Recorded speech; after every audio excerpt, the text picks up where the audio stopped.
Welcome back to Put the Metal On. My name is Dave Cullen and we're back once again for a metal music review. Today we're going to talk about the much anticipated 16th studio album from Dream Theater in Parasomnia, released on February 7th of this year. With Parasomnia, Dream Theater embarks on a conceptually ambitious journey, tackling the mysteries of sleep disorders throughout their signature brand of progressive metal. Most importantly, this record marks the return of Mike Portnoy after 16 years.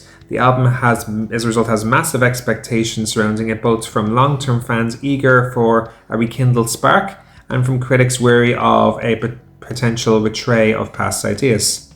But before we get to that though, let's talk about Dream Theater in the time before the record was released. So by the time Dream Theater entered the studio to record Parasomnia, they were at a fascinating crossroads defined by both nostalgia and the need for re-innovation. This new album wasn't just another addition to their vast collection of albums. It was also, as I mentioned, the long-anticipated return of their drummer and co-founder Mike Portnoy, a shift that would inevitably impact the band's creative direction. But to understand Parasomnia in context, let's have a look at where Dream Theater stood in the years leading up to it, their successes, their struggles, and what makes this particular album a pivotal one for them. So after Portnoy's departure back in 2010, Dream Theater entered what many considered a second era under drummer Mike Mangini. And while Mangini's aesthetical prowess was never really in question, the band's creative spark seems to fluctuate, which leads to debates whether they had lost some of that spontaneous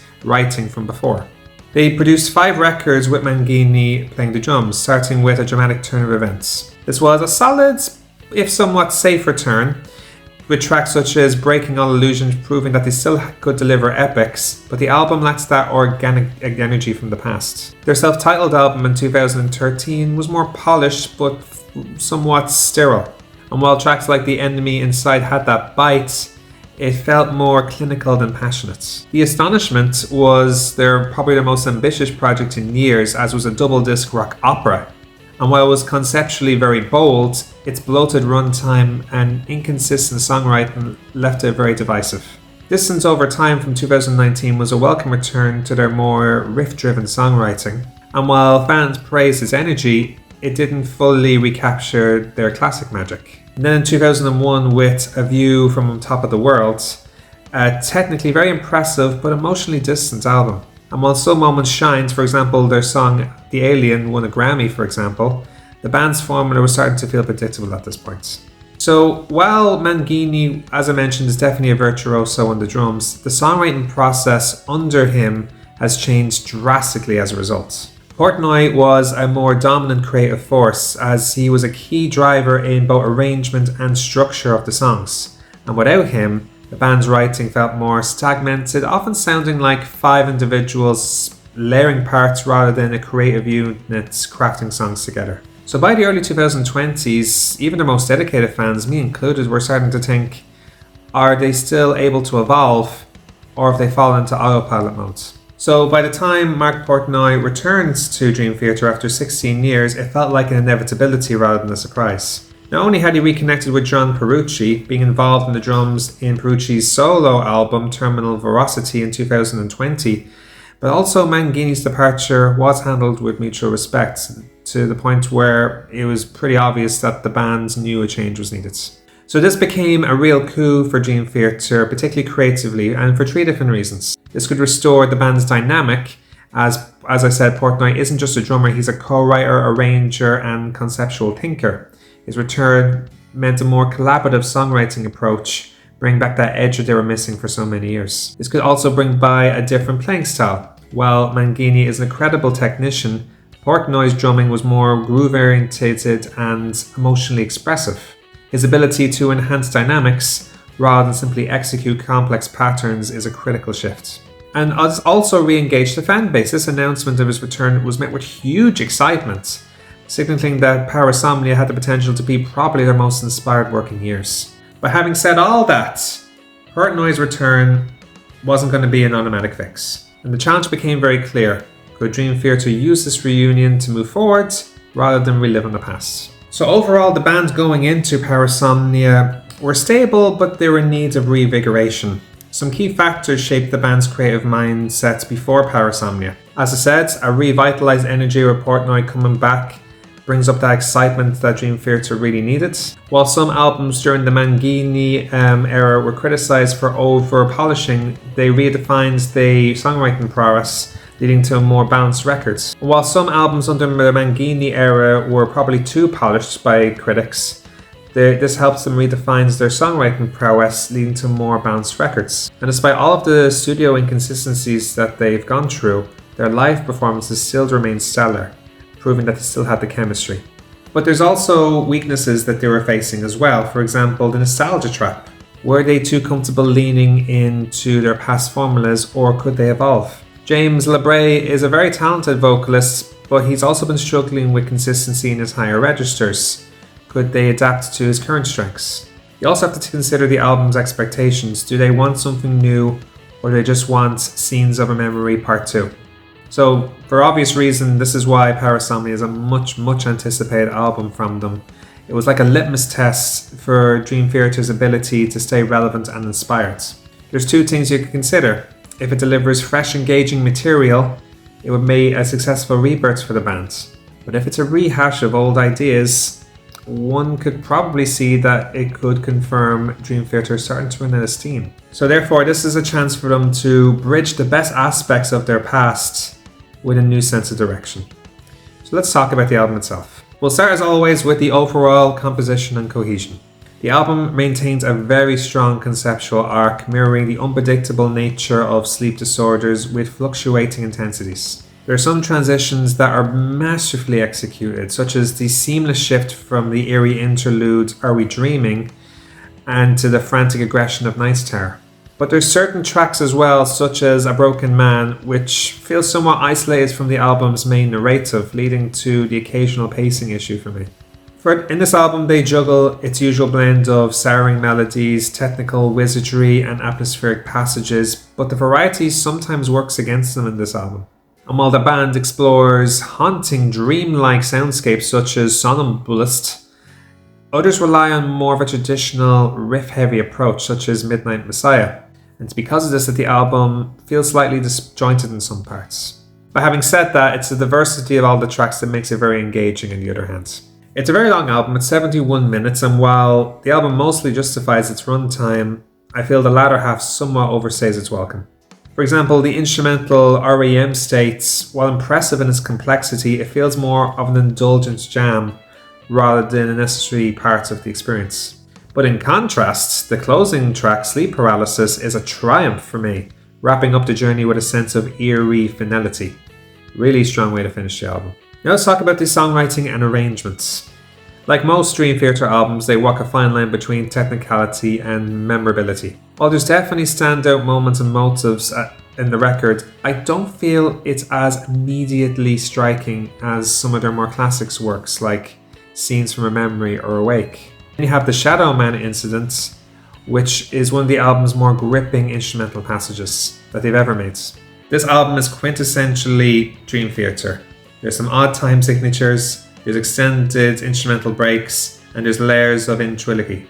But the album also avoids the trap of overindulgence better than some of their past works as well.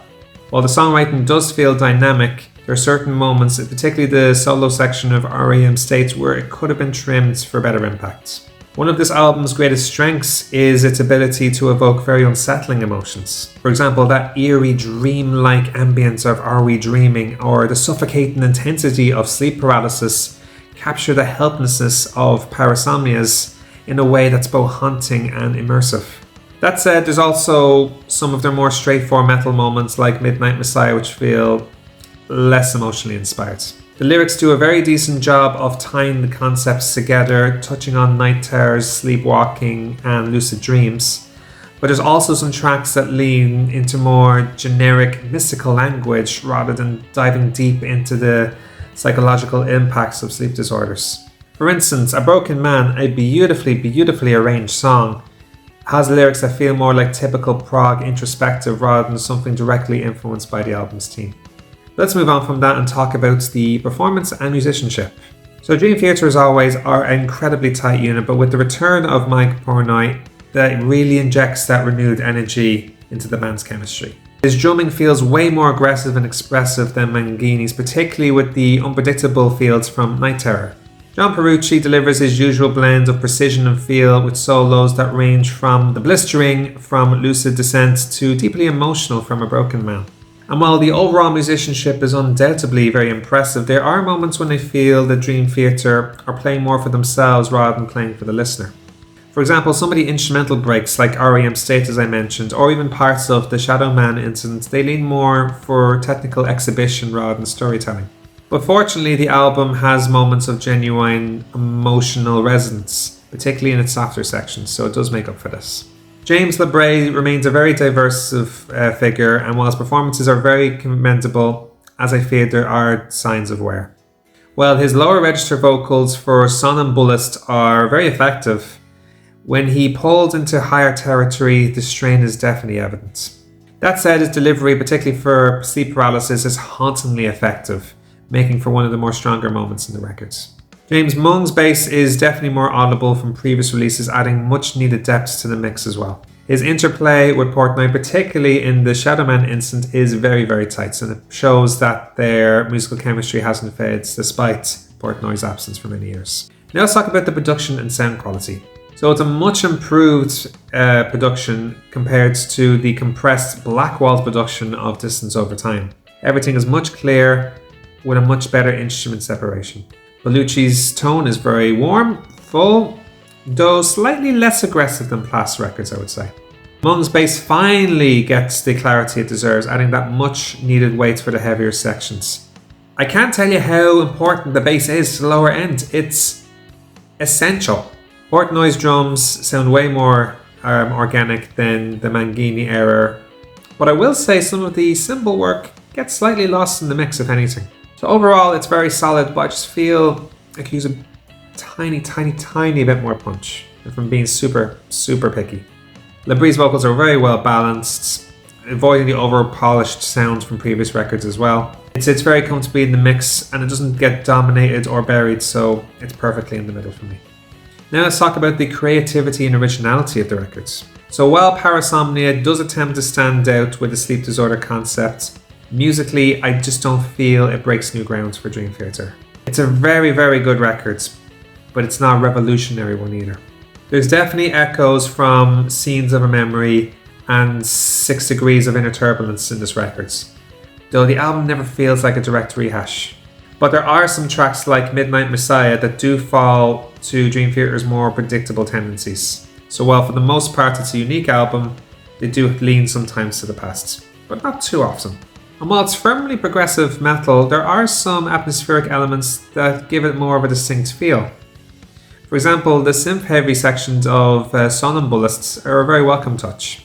Which brings us now to the final part, the replay value and impact of this record. So the compositions definitely encourage repeat listens. I really enjoyed listening to this record, but there are some tracks that don't really have the staying power I feel compared to some of Dream Theater's classics. The standout tracks definitely are Night Terror, Sleep Paralysis and the Shadow Man incident, and an honorable mention to A Broken Man.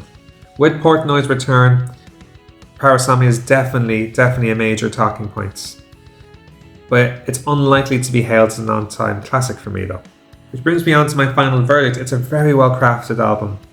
Its themes are very intriguing, it delivers very strong performances, and it's a very memorable album. And I just feel if there wasn't some pacing issues or the occasional self-indulgency from the solos, as I mentioned, this could have been probably one of their better albums. It's so close. But again, it's a fantastic record. And it's a very awesome one with the return of Mike Portnoy. It's definitely given them the impact they needed. And that's another album review, guys. Thank you so much again for listening. If you enjoyed tonight's video, please give it a like. If you like to follow us more, please give us a subscribe. And again, tell me how you feel. Do you agree or disagree? Please leave your comments on this video. We'll be back again very soon for another metal music review. I hope to see you then. Until then, my name is Dave Cullen and this has been Put the Metal On. Please stay safe and enjoy the metal.